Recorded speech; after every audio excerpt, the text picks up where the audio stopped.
नमस्कार, मेरा नाम है अमिताभ और दृष्टि आईएएस के इन-डेप्थ श्रृंखला में आपका स्वागत है।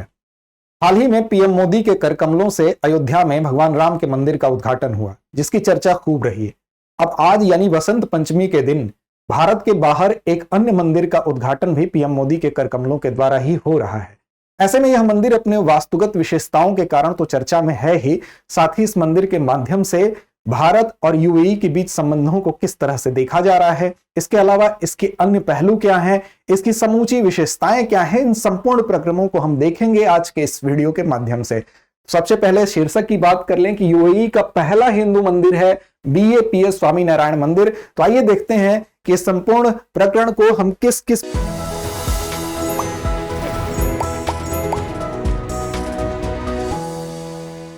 बिंदु के अंतर्गत समझेंगे। सबसे पहले हम खबर को देखेंगे, फिर चर्चा में क्यों है इसकी बात करने के साथ क्या है बीएपीएस, उसके बाद कैसे उठी इस मंदिर की मांग, इस बात को भी हम समझेंगे और मंदिर की मुख्य विशेषताएं क्या हैं, इसकी वास्तुगत विशेषताएं क्या है वो भी देखेंगे। इसके महत्व को समझेंगे, प्रभाव क्या है समझते हुए अभ्यास प्रश्न की ओर चलेंगे। उससे पहले आपको बता दें कि सामान्य अध्ययन के प्रश्न पत्र 1 और 2 दोनों ही दृष्टिकोण से यह महत्वपूर्ण है। 1 के अंतर्गत संस्कृति खंड से और 2 में आप अंतर्राष्ट्रीय संबंधों के खंड से भी इसको देख सकते हैं। चैनल को सब्सक्राइब नहीं किया तो कर लें ताकि हमसे प्रत्यक्ष रूप से आप जुड़ सकें। बात खबर की करेंगे। खबर है द इंडियन एक्सप्रेस की, PM Modi to inaugurate BAPS temple in UAE, its special features, architecture and significance. तो इसका स्पेशल फीचर क्या है, इसका आर्किटेक्चर क्या है, इन सारी बातों को हम समझेंगे। सबसे पहले अगर बात करें चर्चा में क्यों है, तो प्रधानमंत्री मोदी जी के द्वारा इसका उद्घाटन किया जा रहा है। भारत के बाहर पश्चिम एशिया का सबसे बड़ा मंदिर है, यूएई का पहला हिंदू मंदिर है।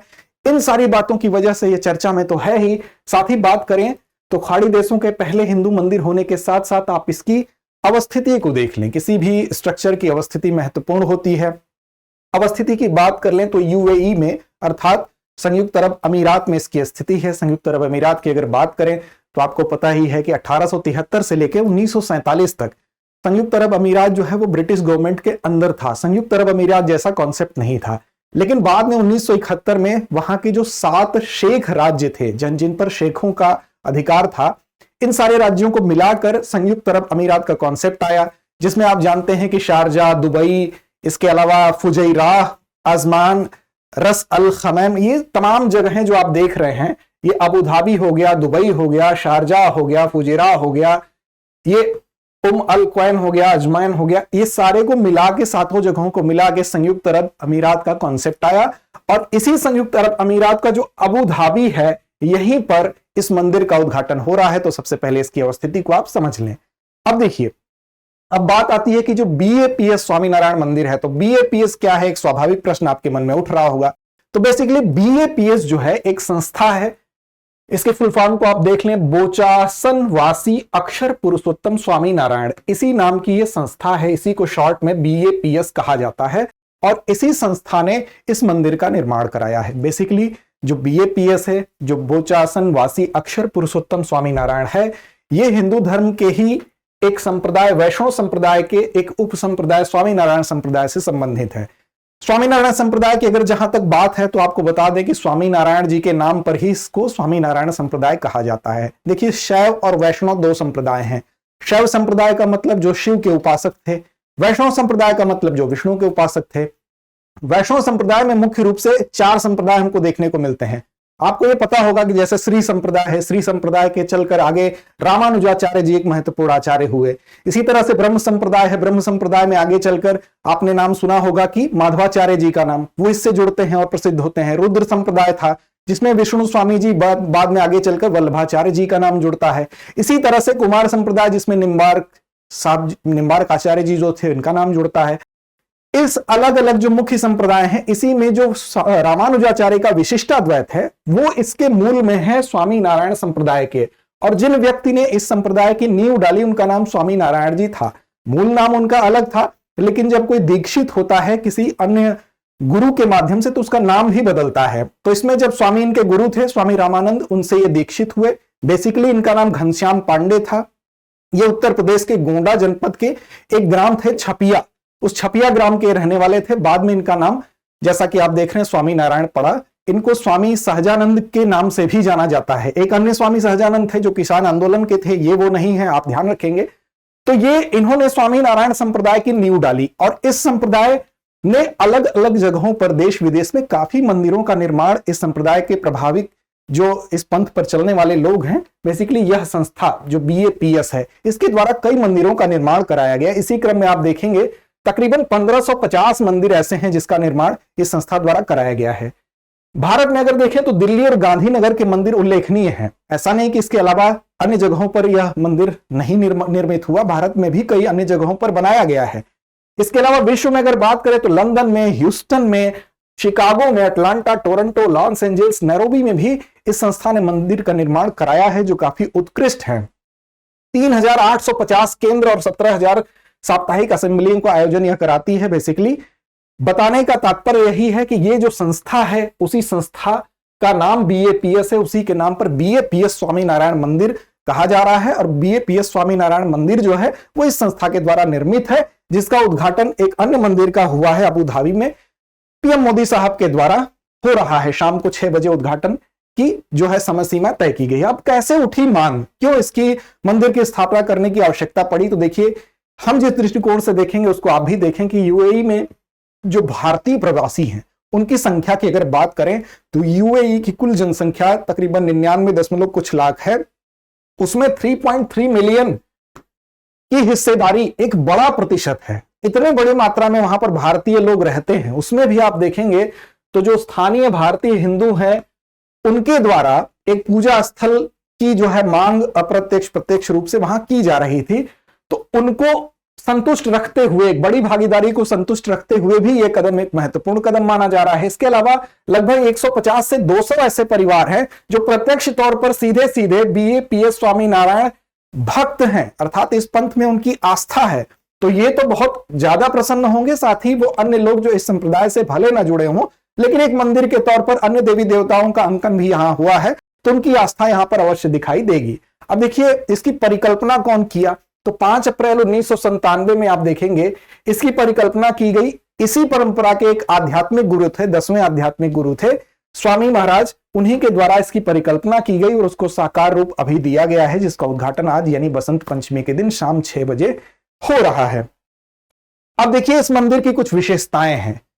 इस मंदिर की अगर सामान्य विशेषता और वास्तुगत विशेषताओं दोनों पर नजर डालेंगे तो विशेषताओं की अगर बात करें तो 7 शिखर हैं और ये नागर स्टाइल में निर्मित है। आपको पता है नागर, द्रविड़, वेसर 3 स्टाइल हैं, तो नागर स्टाइल जो बेसिकली उत्तर भारत की शैली है उसमें इसको निर्माण इसका हुआ है। ये काफी विशाल मंदिर है, 7 शिखर आपको इस चित्र में दिखाई दे रहे होंगे। कुल मिला के ये जो शिखर हैं ऊपर के 7 हैं और आपको बताएं कि 27 एकड़ में इसका विस्तार है और इसके आधे हिस्से में अर्थात 13.5 एकड़ में मुख्य परिसर और आधे हिस्से में यहाँ की जो पार्किंग है उसको बनाया गया है, जिसमें ऐसा कहा जा रहा है कि लगभग 1400 कारें और 50 बसें यहां पर आराम से खड़ी हो सकती हैं। 2019 में राष्ट्रपति जो शेख मोहम्मद बिन जायद अल नाहयान के द्वारा इस जमीन को उपहार में दिया गया था जहां पर इस मंदिर का निर्माण हो रहा है। इसकी ऊंचाई, चौड़ाई और लंबाई की अगर बात करें तो ऊंचाई 108 फीट है, लंबाई 262 फीट है और चौड़ाई 180 फीट है। इस प्रकार यह काफी बड़ा मंदिर है, पश्चिम एशिया का सबसे बड़ा मंदिर माना जा रहा है। बाहरी हिस्से में अगर बात करें तो राजस्थान से जो मंगाए गए हैं गुलाबी पत्थर उनका यहां पर लगाया गया है और आंतरिक हिस्से की जब बात करेंगे तो इटली से मंगाए गए जो संगमरमर हैं उसका इस्तेमाल किया गया है। साथ ही इसको बनाने में एक बड़ी राशि खर्च हुई है, 700 करोड़ रुपए लगभग इस मंदिर को बनाने में खर्च हुए हैं। इसमें 2 केंद्रीय गुंबद हैं, एक का नाम दिया गया है सद्भाव का गुंबद और एक को शांति का गुंबद कहा जा रहा है। इस प्रकार यह मंदिर की कुछ विशेषताएं हैं। इसमें एक दीवाल है जिसको वॉल ऑफ हार्मोनी कहा जा रहा है, सबसे बड़ी 3D मुद्रित दीवाल है, 3D प्रिंट वहां पर आपको दिखाई देगा। इसके अलावा यहां पर इस मंदिर के निर्माण का एक वीडियो भी दिखाया जाएगा जिसमें जो मंदिर निर्माण की जो मुख्य बातें हैं वो इस वीडियो के माध्यम से यहां दर्शाई जाएंगी। इसमें जो सद्भाव शब्द है, हार्मोनी जो वर्ड है, इसको 30 अलग अलग भाषाओं में, वो भाषाएं कुछ आधुनिक हैं और कुछ प्राचीन हैं, इन 30 भाषाओं में इसको दर्शाया गया है। और ऐसा कहा जाता है कि इस मंदिर में जो 7 शिखर हैं वो 7 शिखर जो स्पायर्स हैं वो संयुक्त अरब अमीरात के जो 7 अमीर हैं उनको दर्शाते हैं, उस 7 अमीरों के राज्य को दर्शाते हैं, शेखों के राज्य को दर्शाते हैं। इसमें एक असेंबली हॉल है जिसमें 3000 लोग बैठ सकते हैं, ऐसी इसकी क्षमता है। इसके अलावा अन्य कई इमारतें इसमें बनाई गई हैं, जैसे कम्युनिटी सेंटर एक इसमें है, सामुदायिक केंद्र बनाया गया है, एक प्रदर्शनी कक्ष है, कुछ कक्षाएं, कुछ सभा स्थल, बनाए गए हैं और ये मंदिर सभी लोगों के लिए खुला है, इसमें कोई बाउंडेशन नहीं है कि कुछ खास लोग ही जा सकते हैं, ये सबके लिए ओपन है। अब वास्तुशिल्प की अगर बात करें तो ये नागर स्टाइल में बनाया गया है। नागर शैली की कुछ विशेषताएं होती हैं, आपको भी पता है। जैसे एक विशेषता होती है पंचायतन शैली, एक मंदिर बीच में बना, उसके चारों कोनों पर 4 मंदिर बन गए, तो एक पंचायतन शैली में इसका निर्माण होता है। एक ऊंचा चबूतरा बना दिया जाता है, ऊंचे चबूतरे पर मंदिर का निर्माण किया जाता है। शिखर जो होते हैं ऊपर की तरफ पतले होते जाते हैं, तो ऐसे शिखर का निर्माण होता है। इसके अलावा इसमें एक सभा भवन बनाया जाएगा। सभा भवन के अलावा चारों ओर मंदिर के प्रदक्षिणा पथ बनाया जाएगा जिस पर लोग परिक्रमा करते हैं। इसके अलावा मंदिर के सामने आप देखेंगे कि गंगा और यमुना, इनकी भी आकृति बनाई जाती है। ये कुछ विशेषताएं होती हैं जो कि यहां पर आपको दिखाई देती हैं नागर स्टाइल में। साथ ही आप देखेंगे जब द्रविड़ स्टाइल की बात होती है तो द्रविड़ स्टाइल में एक विशाल प्रवेश द्वार बनाया जाता है जिसको गोपुरम कहा जाता है। तो गोपुरम का यहां पर अभाव होता है, वो इस नागर स्टाइल में नहीं होता है। विस्तृत 4 दीवारी से घेरा जाता है गोपुरम में, जो भी मंदिर परिसर होता है वो भी नागर स्टाइल में नहीं होता है आमतौर पर। तो ये नागर स्टाइल में बना है, तो हर विशेषता जो नागर शैली की है वो इसमें दिखाई देती है। मंदिर के चारों ओर 96 घंटियां और गौमुख की आकृति बनाई गई है। गौमुख अर्थात गाय का मुख। ये 96 घंटियां बेसिकली जो यहाँ के स्वामी नारायण जी थे उनके 96 वर्षों को दर्शाती हैं, उनके प्रति एक श्रद्धांजलि है, उसको दर्शाते हुए इसको बनाया गया है। और यहाँ पर नैनो टाइल्स का इस्तेमाल किया गया है। नैनो टाइल्स मतलब छोटी टाइल्स होती हैं, एक विशेष प्रकार की टाइल्स होती हैं जो कि गर्मियों से ज्यादा गर्म नहीं होती हैं, जिससे कि संयुक्त अरब अमीरात में आपको पता है कि गर्मी ज्यादा पड़ती है, वहां पर लोगों को इस गर्म मौसम में चलने पर भी ये आरामदायक महसूस हो, इसलिए इसको लगाया गया है। मंदिर के ऊपर बाईं ओर अगर आप देखेंगे तो मंदिर की कल्पना करते हुए स्वामी नारायण जी की एक आकृति, एक चित्र को जो है उकेरा गया है, पत्थर पर एक नक्काशी की गई है जो उस दशा को दर्शाती है। इसमें किसी भी प्रकार के लोहे का इस्तेमाल नहीं दिखाई देता है, जंग लगने का खतरा बिल्कुल नहीं है।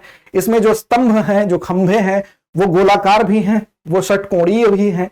स्तंभों में एक विशेष स्तंभ है जिसको स्तंभों का स्तंभ, पिलर ऑफ पिलर्स कहा जाता है। ये 1400 छोटे स्तंभ की आकृति उसमें उकेरी गई है, तो ये एक विशेष स्तंभ है, इस मंदिर के वास्तुशिल्प की विशेषता है। इसके आसपास की जो इमारतें हैं वो आधुनिक हैं और अखंड हैं। अखंड का मतलब मोनोलिथिक, अर्थात वो किसी भी प्रकार के जोड़ से उनका निर्माण नहीं हुआ है, वो एक ही पत्थर को तराश के बनाई गई हैं। साथ ही चारों कोनों पर ऐसे देवताओं को चित्रित किया गया है जो भारतीय देवी देवता हैं, उनको चारों कोनों पर दर्शाया गया है। जिसमें कौन कौन से देवता हैं तो भगवान राम, सीता, लक्ष्मण, हनुमान जी, भगवान शिव, पार्वती, गणपति, कार्तिकेय, जगन्नाथ, राधा कृष्ण, अक्षर पुरुषोत्तम महाराज, भगवान स्वामी नारायण गुणातीतानंद। देखिए पुरुषोत्तम महाराज भगवान स्वामी नारायण गुणातीतानंद ये स्वामी नारायण परंपरा के अंतर्गत आने वाले परमहंस महाराज लोग हैं, उनकी भी आकृति यहाँ है। तिरुपति बालाजी जो विष्णु के ही स्वरूप है उनको भी दर्शाया गया है। पद्मावती और भगवान अयप्पा भी शामिल हैं। ये वही भगवान अयप्पा हैं जिनकी केरल में विशेष मान्यता है। और ऐसा माना जाता है कि जब समुद्र मंथन हुआ था तो उस समुद्र मंथन में भगवान अयप्पा जो हैं वो समुद्र मंथन में मोहिनी रूप धारण करके भगवान विष्णु आए थे, और शिव और मोहिनी इन दोनों के जो पुत्र हैं वही हैं भगवान अयप्पा। तो इनकी भी मूर्ति यहाँ पर सम्मिलित है, यहाँ पर दिखाई देती है, चित्र जो है इनका उकेरा गया है। साथ ही पवित्र नदी का अंकन, आपको मैंने नागर स्टाइल की विशेषता में बताया कि नदियों, गंगा यमुना जो नदियां हैं उनको भी यहाँ पर दर्शाया जाता है। तो यहाँ पर गंगा और यमुना का जल लाकर एक नदी जो है उस नदी में डाला गया है, जो यहाँ पर नदी बनाई गई है।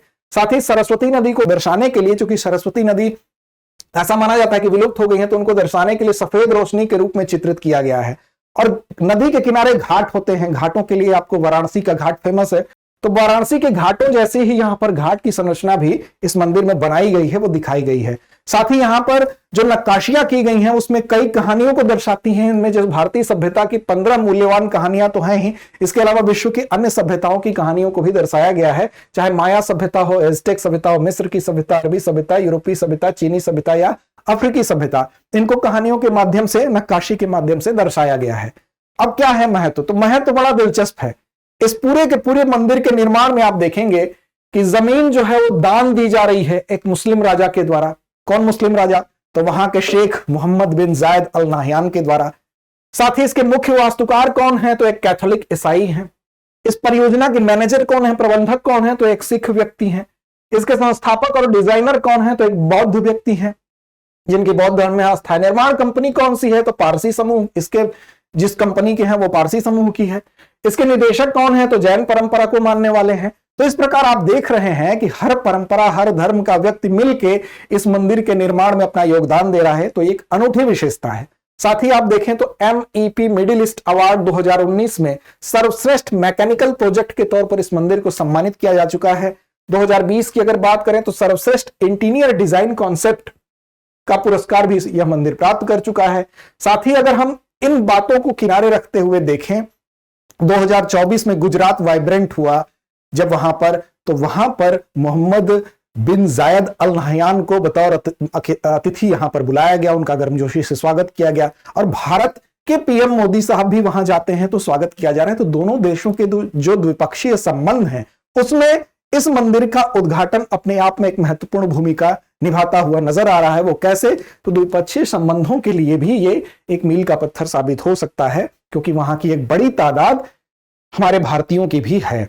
अब अंत में एक अभ्यास प्रश्न है, अगर आपने इस संदर्भ को ठीक से सुना होगा तो कमेंट बॉक्स में इसका आंसर आप जरूर देंगे और सही देंगे, ऐसा हमारा विश्वास है। जिस स्वामीनारायण मंदिर का उद्घाटन PM मोदी द्वारा किया जा रहा है उसकी अवस्थिति कहां है? आपके सामने ऑप्शन है दुबई, शारजा, अबू धाबी या उपयुक्त में से कहीं नहीं।